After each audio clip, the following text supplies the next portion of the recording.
This is Ricardo Mitchell, the social stage and the local stage, with another 7 minute Operation Floodgates message. Should be 7 minutes, anyway. So, once again, not so sure what I was supposed to speak on, but it was like go upstairs, put on the camera, talk. It's like, alright, cool. And by the time I reach upstairs, I had an idea where I was supposed to go with this thing. I keep thinking that the Lord going to send some divine message, some new revelation, some mind blowing, oh my gosh, I never thought about that before thing, and it's not quite like that. It turns out that sometimes the job is just to remind people of things that they already know.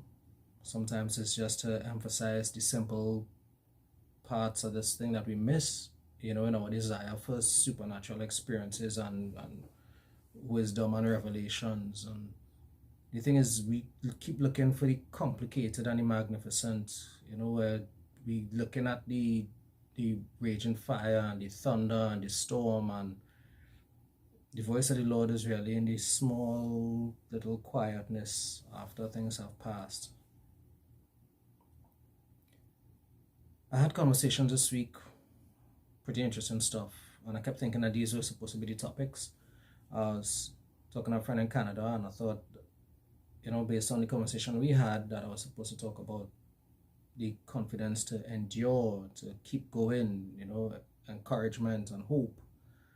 I was talking to one of my brothers from a men's group, and, he made a pretty good point. He was like, just start documenting the things that you're talking about with people. The content going to come from there. My problem is that I didn't have a structure in place. I didn't have a system. There was no discipline to what it is I was doing. I was definitely being developed in obedience. And why was that important? Or the obedience more than the structure? Because I remember reading about praying for wisdom. And Solomon prayed for the wisdom to lead the Lord's people, and he got it by the boatload. And I played fast with myself, and I prayed for wisdom too. And I got it. I have to thank the Lord for, honestly, just revelation, and for what He's poured into me that I've been able to pour into others. And the remarkable thing about it is that there are two ways to get wisdom. One is by listening to the experiences that others have had, and two, by experiencing things yourself. I much rather pay attention to other people's experiences than to have to go through everything on my own. I don't need to burn to learn. I was blessed with that. I don't have that particular skepticism. I am a skeptic in many forms and fashions, but that particular skepticism, I have to learn everything for myself and I have to go through everything for myself. That's not me. So I'm a listener now. And between Bible study, personally, Bible study with groups like Raptor Ready and, my men's group, and through conversation and community like the circle, and I wanted to listen to a shout out of the community, but there are people who have been put in place to pour into me, and that I've been able to reciprocate and pour into them, but it's just the Lord's own anyway. All the wisdom is His, and I just blessed to be a conduit for so many things. And the strange thing about it is that it doesn't matter what I'm telling someone, it applies to me too. And that was quite humbling. Half the time you finish a conversation and then you stop and you think to yourself, well, wow, that was enlightening, because I didn't know half of the things that I said. So it's kind of a case of, the muzzle not, the ox not muzzled. I get into benefit from the work. Beautiful experience. So the wisdom that the Lord bless me with, it comes with responsibility too. You don't just get to sit down and sit back and not do or not say. You can't afford to worry about how much people like you or respect you, or even the value that they'll put on what it is you give them. Cast not pearls before swine, lest they turn and trample you. The fact remains, you have to have a certain level of discernment and some responsibility with how you steward what it is He's given you. But you also can't be so concerned with the results that you do value the situation, the context, the consequences of what you do and don't do. Which is why I had to stay connected to the Lord. Otherwise, they'll just end up in this system of applying a certain behavior, expecting a certain result, and you end up more reliant on the process than the context, than the compassion, than the guidance and the instruction. So I'm not rambling, believe it or not. This is about continuing. This is about what am I supposed to speak on based on the conversations that I've had. And it pretty much boils down to Proverbs 24:16.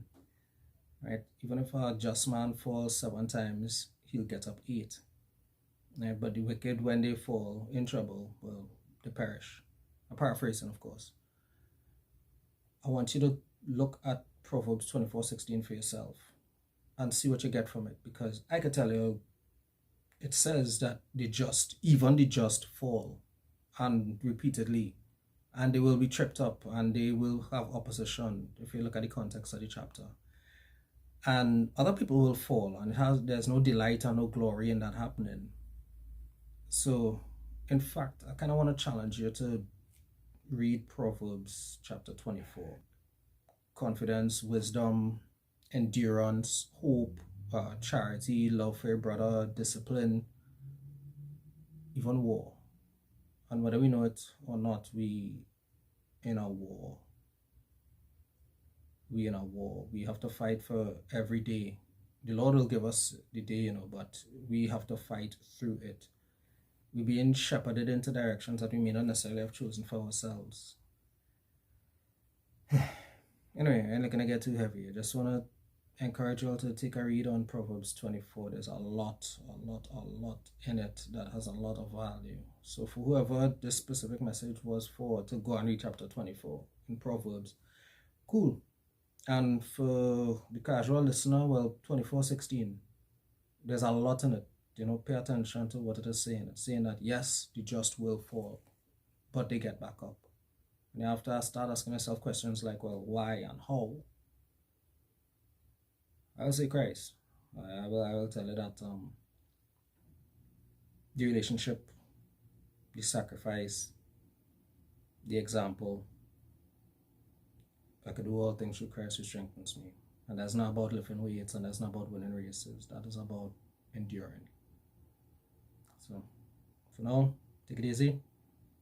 God bless. Thanks for listening.